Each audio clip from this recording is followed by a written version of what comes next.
পাবনার মধ্যে একটা লোহার ব্রিজ আছে, সেটা হচ্ছে চর ঘোষপুর বিশ্বাসপাড়া এই এলাকায়। হেমাদপুর পাবনা শহর থেকে এখানে আসতে 11 কিলোমিটার লাগে।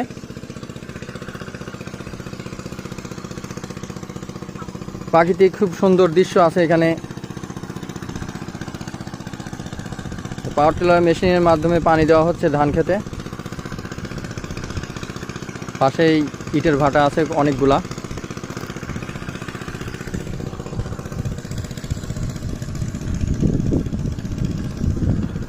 আর আরএমআর পোল্ট্রি অ্যান্ড হ্যাচারির আর একটা শাখা আছে এখানে।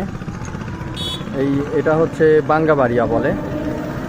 এখানে একটা ব্রিজ দেখতে পাচ্ছি, ব্রিজ পার হয়ে এই সাদা যে বিল্ডিংটা, এটা হচ্ছে হ্যাচারি।